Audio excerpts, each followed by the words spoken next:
देखिए हमारे साथ एक्सक्लूसिव बिहार विधानसभा के उपाध्यक्ष नरेंद्र यादव हैं। बात करेंगे इनसे क्योंकि बिहार में इसी साल विधानसभा चुनाव होना है। चुनाव के मद्देनजर जो है तमाम तरह की सियासत देखने को मिल रही है, लेकिन निशांत कुमार को लेकर के चर्चाएं जोरों पर हैं। कल होली में आप भी गए हैं ना, सीएम हाउस में होली मिलन समारोह में निशांत जी से मुलाकात आपकी भी हुई होगी, तमाम तस्वीरें भी सामने आई। ये बताइए, निशांत कुमार की जो राजनीतिक एंट्री को लेकर के चर्चाएं हो रही है, ये का विपक्ष की तरफ से ये भी कहा जा रहा है, परिवारवाद का बातें सामने आ रही हैं, लेकिन निशांत कुमार जो भी मीडिया में बोल रहे हैं बड़ा परिपक्व और अनुभवी की तरह बात कर रहे हैं। कैसे देखते हैं अब, आपको क्या लग रहा है निशांत कुमार जब बिहार की राजनीति में आएंगे तो क्या होगा? पत्रकार महोदय, ये लोकतंत्र में सेवा करने का अधिकार सबों को है।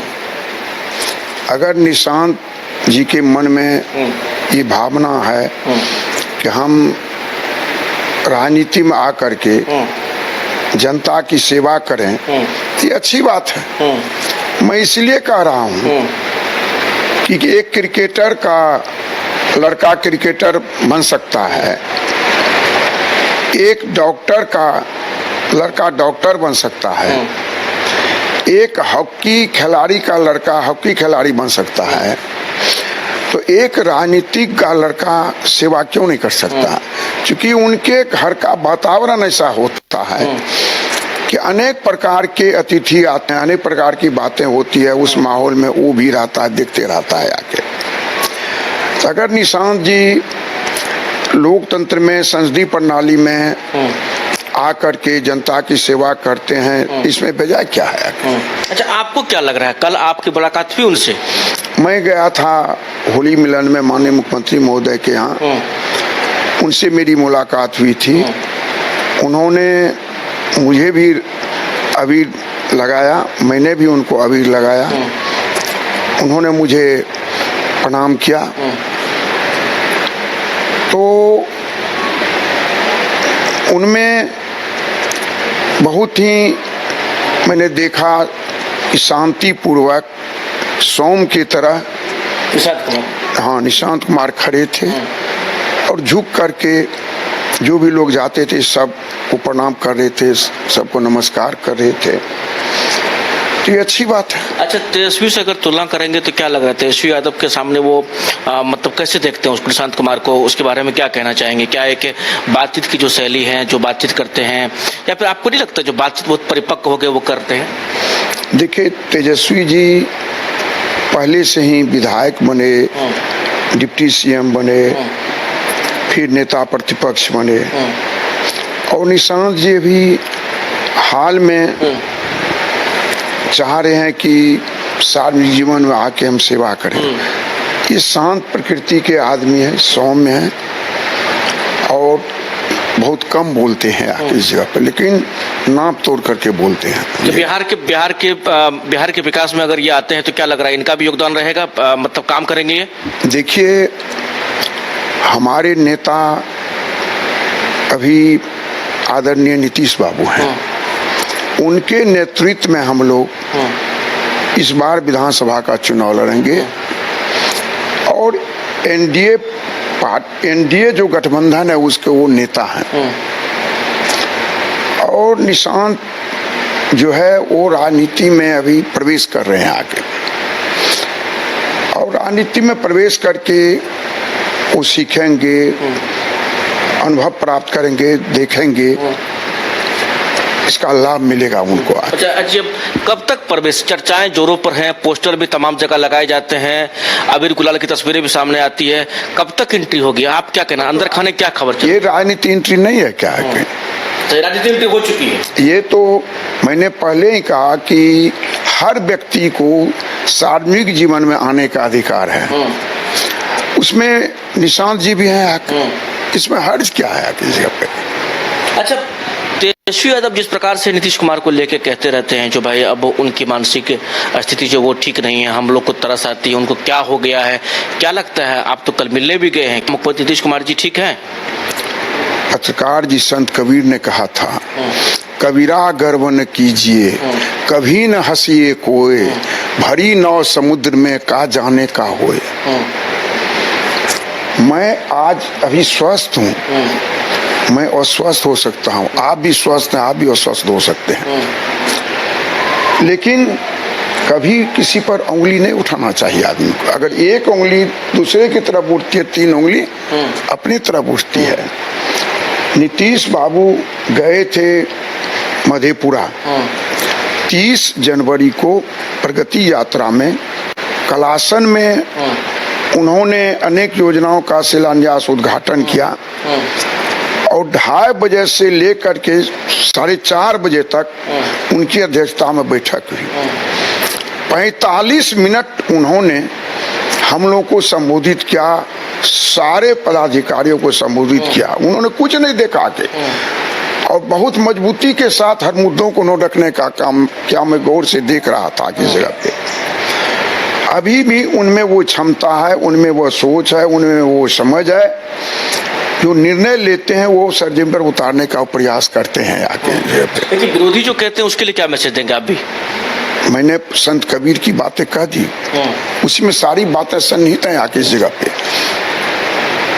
कि किसी पर उंगली नहीं उठाना चाहिए आदमी का आके। स्वास्थ्य है, आज हमको भी हमारी तबीयत खराब हो सकती है। विधानसभा में भी तो आप भी होंगे, विधानसभा में तो कितना अच्छा उन्होंने भाषण दिया, कितना अच्छा बोला, कितनी अच्छी बातें उन्होंने रखी। तो मैंने तो कहा कि विधानसभा में बोली नहीं, जब मधेपुरा गए थे 45 मिनट वो बोले आके, बगैर कुछ देखे सुने आगे जगह पे। जो उनका तजुर्बा है, जो उनका अनुभव है, वो बहुतों के पास में अभी नहीं है। मैं पार्लियामेंट में उनकी बातों को सुन रहा था कल मैं, जब वो बोल रहे थे पार्लियामेंट में, नौजवान थे उस समय में, और आज भी वो अनुभव है। मैंने पहले ही कहा मोरारजी भाई 89 वर्ष में देश के प्रधानमंत्री बने आगे जगह पे, आपके देश की बात है आगे इस जगह पे, तो इसलिए ये कोई बात नहीं है इसी। अच्छा, अब आपको क्या लग रहा है? तेजस्वी बिहार यात्रा पर थे, वो कह रहे थे जो भाई लोगों में आक्रोश है, लोग जो है हम लोगों ने जातिगत जनगणना कराया, मतलब बीजेपी में आते ही जो हम लोगों ने किया था 75% वो अटक गया, और रोजगार की बात करते हैं। क्या लग रहा है जो तेजस्वी यादव का ये बात, ये रोजगार भारी पड़ेगा बिहार में या आप लोग जीतिएगा? पत्रकार महोदय, सब कुछ तो मतदाता भाई के हाथ में है। कुछ दिन पहले ही तो लोकसभा का चुनाव हुआ है ना, तो दर्शा दिया है कौन कहाँ कितना पानी में है। मैंने कहा अनेक विभागों में बहालियां चल रही हैं, और आप जानते हैं कि जो सरकार का मुखिया होता है उन्हीं के नाम से सरकार चलती है। दिल्ली में मोदी की सरकार, बिहार में नीतीश की सरकार। आप जानते हैं जो भी नौकरियां मिली हैं सारी संचिका फाइल जाती है सीएम के पास में, वहां से वो कैबिनेट में आता है। यानी नीतीश बाबू की सरकार होनी चाहिए, मोदी जी की सरकार होनी चाहिए। कुछ लोग कहते हैं कि हमने नौकरी दिला दी, मैं इस पर क्या कमेंट कर सकूंगा किसी जगह पर? सच वो बताइए। मैंने सच ही कहा कि सरकार मुख्यमंत्री के नाम से जानी जाती है राज्य में, और देश में प्रधानमंत्री के नाम से जानी जाती है उनकी सरकार। तो नौकरी मिलती है नीतीश बाबू की सरकार में। कुछ लोग कहते हैं हमने नौकरी दिला दिया किसी का। पब्लिक में क्या माहौल है? पब्लिक सब जानती है। पत्रकार महोदय, मैंने पहले ही कहा कि हाल में ही तो कुछ दिन पहले लोकसभा का चुनाव हुआ है। पब्लिक ने तो अपना ओपिनियन बता दिया है कि हम कहाँ हैं, और उससे अच्छी हालत हमारी होगी बिहार विधानसभा में। अच्छी हालत होगी। अच्छी। कितना सीट जीतेंगे आप लोग, क्या लग रहा है? देखिए, इस पर तो मैं कुछ नहीं कह सकता है। नारा है 225। हर आदमी अपना एक टारगेट बनाता है, इतने सीट हमको लाना है आगे जगह पे। मुझे आशा नहीं, पूर्ण विश्वास है कि हमारी सरकार ने बिहार के सर्वांगीण विकास के लिए हर क्षेत्र में काम किया है, चाहे वह शिक्षा का क्षेत्र हो, स्वास्थ्य का क्षेत्र हो, रोड पुल पुलिया सड़क का क्षेत्र हो, या समाज कल्याण का क्षेत्र हो, अनुसूचित जाति जनजाति का क्षेत्र हो। हर क्षेत्र में हमने काम किया है इस जगह पर आके, और काम की चर्चा विपक्ष भी करते हैं पीछे में आके इस जगह पे। तो हमने काम किया है, इसलिए काम के आधार पर बिहार की जो महान जनता है, जो महान मतदाता है, वो मजदूरी हमको देंगे और मजदूरी हमको वोट के रूप में मिलेगा आगे। और हमारी सरकार नीतीश कुमार के नेतृत्व में बनेगी और मजबूती से बनेगी हमारी सरकार आगे यहाँ पे। अच्छा, आप अंतिम सवाल लेंगे आपसे। देखिए, अब आप लोग जो हैं बीजेपी हैं, जदयू हैं, लोक जनशक्ति पार्टी रामविलास है, जिधर राम मांझी की पार्टी है, उपेंद्र कुशवाहा की पार्टी है, क्या लग रहा है जो 5 का जो पंच है, सीट बंटवारा सब आसानी से कर लेंगे आप, या फिर किसी में असंतोष की भावना भी होगी? पत्रकार महोदय, सबसे पहले माननीय मुख्यमंत्री जी की अध्यक्षता में एक बैठक हुई थी एनडीए की। उसमें ये निर्णय हुआ था कि हम बूथ स्तर से लेके पंचायत स्तर तक, प्रखंड स्तर तक, जिला स्तर तक और राज्य स्तर तक एनडीए एक पार्टी के रूप में काम करेगी। और इसी के तहत आप देख रहे हैं कि प्रत्येक जिला में एनडीए का सम्मेलन हो रहा है, जिसमें भारी संख्या में हमारे कार्यकर्ता साथी उसमें भाग ले रहे हैं आगे जगह पे। तो एनडीए को एक पार्टी के रूप में हम लोग बना रहे हैं बिहार में आके, और जो हमारे शीर्ष नेतृत्व करता है वो अपना तय कर लेंगे किस घटक को कितनी सीटें दी जाएगी। इसमें कोई दिक्कत नहीं होगी पत्रकार बंधु, कोई दिक्कत नहीं होगी। अच्छा, आप ये बताइए, लेकिन लोगों में क्या लगता है, आपके क्षेत्र की अगर बात कर ली जाए या फिर बिहार में और चीज़ों की बात कर लीजिए, क्या लग रहा है लोगों में, जो तेजस्वी यादव जो सब जगह का दौरा किए हैं, क्या लोगों में कुछ इफेक्ट है इसका? कभी कभी हमें हंसी आती है। हम लोग दिन रात चुनाव ही लड़ते रहते हैं क्षेत्र में। 42 दिन रहा हम अपने क्षेत्र में। बाहर में पत्रकार महोदय 4 दिन 9 पर मैंने अपना समय बिताया धूप में। उनका दुख, उनकी पीड़ा को हमने नजदीक से देखने का काम किया है। और अभी भी कोई काम होता है, टेलीफोन से हो, हॉस्पिटल से हो, क्षेत्र में जाकर के हो, बिजली का ट्रांसफार्मर जल गया हो, कहीं पर जल नल योजना में पाइप फट गया हो, तुरंत मैं उसकी बातें करता हूँ। कहीं पर कोई अंचलाधिकारी गड़बड़ काम कर रहा है तो मैं कलेक्टर को उसकी शिकायत करता हूँ। और हम लोग दिन रात जनसेवा में लगे रहते हैं। फैसला तो जनता मालिक को लेना है। अच्छा, एक सवाल लेंगे, आप तो उस जमाने के विधायक है 1995 के, जब कहते हैं जंगल राज का दौर हुआ करता था। कुछ ऐसी वाकया बताइए जो आप पे भी बीती हो, जो लगा हो जो भाई उसमें सच में जंगल राज था, आप भी सहम गए होंगे। पत्रकार महोदय, सबसे बड़ी बात ये होती है कि जहां लोगों की बातें सुनी नहीं जाती, जहां कोई एक्शन नहीं होता, जहां कोई कार्रवाई नहीं होती, लोग परेशान हो जाते हैं। 1995 में विधायक बना, मैंने भरसक प्रयास किया अपने इलाके का विकास करने का। और उस समय का बजट देखिए आप आके 26,000 करोड़, और आप 2005 का देखिए बाद, अभी हम लोग 3,17,000 करोड़ पर आ गए हैं। यानी हमने अपनी वित्तीय व्यवस्था में सुधार लाने का काम किया। हमने एडीबी से ऋण लिया, हमने वर्ल्ड बैंक से ऋण लिया, हमने नबार्ड से ऋण लिया।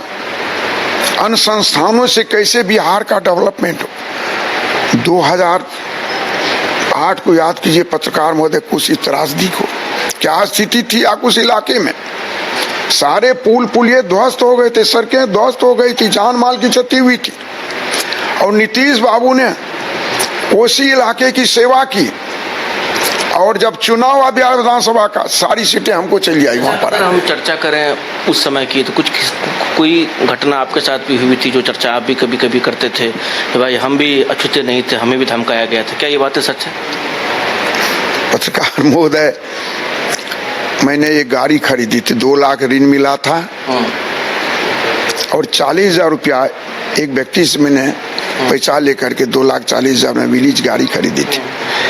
मेरे डेरे के नीचे वो गाड़ी रखी हुई थी, वो गाड़ी चोरी चली गई। चोरी हो गई? चोरी हो गई। ये कब की घटना है? ये 95 से 2000 के बीच की घटना। मतलब विधायक की गाड़ी चोरी हो गई? जी जी। अच्छा, ये कहाँ, पटना की आलम नगर? जी नहीं, पटना में फ्लैट में, ये ब्लॉक में, यहाँ ये भी मैंने FIR किया। आज तक गाड़ी का पता उता नहीं चल सका। मेरी से बड़ी बातें बता रहे, विधायक की गाड़ी चोरी हो जाना। ये सही कौन बात। सी गाड़ी थी? विलीज जीप थी, कमांडर जीप थी। अच्छा, कमांडर जीप चरने के लिए? जी, चरने के लिए थे। तो हम उस चीज को दोहरा नहीं सकते पत्रकार जी। नीतीश बाबू हर हमेशा न्याय का पक्ष लेते हैं। अगर मैं भी गलत करूं तो हमारा साथ नहीं देंगे उस जगह पर। अच्छा जी। तो चलिए, हमारे साथ विधानसभा उपाध्यक्ष नरेंद्र यादव थे। बड़ा बाकी तरीके से इन्होंने अपनी बातें रखी और कुछ घटनाएं बताई जो न्यूज बाइस्कोप के कैमरे में कैद है। जो इनकी गाड़ी थी, इन्होंने कमांडर लिया था 95 से 97 के बीच में ऋण लेकर के, वो गाड़ी भी चोरी हो गई। और बड़ा हंसते हुए इन्होंने वाकया बताया, लेकिन तमाम बातें इन्होंने बाकी तरीके से की। बाकी ऐसे तमाम खबरों को देखने के लिए बने न्यूज बाइस्कोप के साथ सहयोगी राधे के साथ अंशुल झा, न्यूज बाइस्कोप पटना। अगर आप देश के किसी भी कोने में रहते हैं, अगर आप पटना आना चाहते हैं और घर जैसे रहने और खाने का आनंद लेना चाहते हैं तो एक बार जरूर आए होटल डायमंड इन। संपर्क करें 9572759746, 9031859981, 0612400153। एड्रेस अपोजिट विद्या संस्कार स्कूल, रंजन पथ, गोला रोड, बेली रोड, पटना 801503।